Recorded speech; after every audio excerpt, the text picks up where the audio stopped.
السلام علیکم۔ ایک طرفہ محبت کی تکمیل۔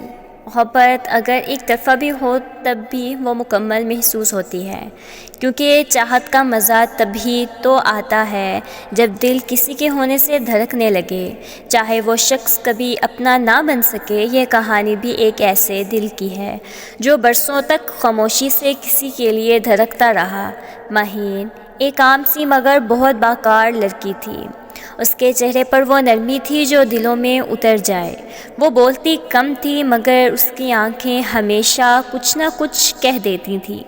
دوسری طرف ریحان خوش مزاج، ہنس مکھ مگر دل کے اندر ایک عجیب خاموشی رکھنے والا لڑکا۔ وہ سب کے ساتھ گھل مل جاتا تھا مگر مہین کے سامنے آتے ہی اس کے لفظ کہیں گم ہو جاتے۔ نہ جانے کیوں وہ ہر لمحہ اسی کے گرد گھومتا رہتا، چاہے وہ کلاس روم ہو، لائبریری ہو یا بارش میں بھیگی گلی۔ ریحان کبھی اظہار نہ کر سکا۔ اسے لگتا تھا کہ شاید مہین اس کے لیے نہیں بنی، شاید وہ صرف اتنی سی بات جاننے کے لیے اس کی زندگی میں آئی تھی کہ کبھی کبھی محبت کا انجام ملنا نہیں بلکہ احساس جینا ہوتا ہے۔ وقت گزرتا گیا، ڈگری مکمل ہوئی، سب اپنے راستوں پر چل نکلے۔ ریحان نے کبھی کسی کو نہیں بتایا کہ وہ دل ہی دل میں مہین کے نام پر اپنی زندگی قربان کر بیٹھا ہے۔ بس چپ چاپ خاموش سا بن گیا۔ مہین کہیں اور چلی گئی، شاید شادی ہو گئی تھی۔ ریحان نے کبھی پوچھنے کی ہمت ہی نہیں رکھی، بس اتنا جانتا تھا کہ وہ اب کسی اور کی امانت ہے اور وہ چاہ کر بھی اس کی دعا میں خود کو نہیں مانگ سکتا۔ مگر دل کے اندر ایک کونا ہمیشہ روشن رہا، جہاں وہ اب بھی مہین کے لیے دعا کرتا، جہاں اب بھی اس کے نام کی خوشبو بستی تھی۔ سالوں بعد ایک دن آیا۔ ریحان ایک ہسپتال کے باہر کسی دوست سے ملنے گیا۔ وہاں ایک نرس کے ساتھ اچانک اس کی نظر ملی۔ چہرہ بدلا ہوا مگر آنکھیں وہی تھیں، وہی خاموشی، وہی نرمی۔ مہین۔ ریحان لمحہ بھر کے لیے تو رک گیا، وقت جیسے ٹھہر گیا ہو۔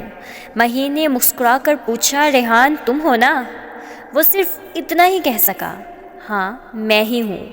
دونوں کے درمیان چند لمحے خاموشی کے گزرے، ایسے لمحے جن میں برسوں کی کہانی، ادھورے خواب اور بے نام جذبات سمٹ آئے تھے۔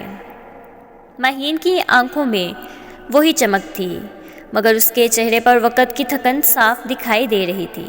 ریحان نے دھیرے سے پوچھا، کیسے ہو، خوش ہو؟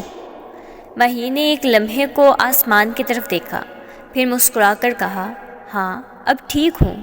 کبھی کبھی سکون محبت میں نہیں، محبت کو جوڑ دینے میں ملتا ہے۔ ریحان نے صرف سر جھکا لیا۔ اس لمحے اسے محسوس ہوا کہ شاید محبت کا مقصد پانا نہیں بلکہ دعا بن جانا ہوتا ہے۔ وہ بچھڑ کر بھی ایک دوسرے کے دل میں موجود تھے، جیسے خاموش دعا جو کبھی لفظوں میں نہیں ڈھلتی مگر ہمیشہ اللہ تک پہنچ جاتی ہے۔ ریحان نے جاتے ہوئے آخری بار پلٹ کر دیکھا۔ مہین ایک مریض کے پاس کھڑی تھی، اس کی مسکراہٹ میں ابھی بھی وہی نرمی تھی اور ریحان کے دل میں ایک خاموش دعا جاگی، یا اللہ اگر محبت واقعی خالص تھی تو اسے ہمیشہ خوش رکھنا۔ کبھی کبھی محبت مکمل نہیں ہوتی مگر احساس اتنا خوبصورت ہوتا ہے کہ وہ ادھوری ہو کر بھی دل کو سکون دے جاتی ہے، اور یہی تو ہے ایک طرفہ محبت کی تکمیل۔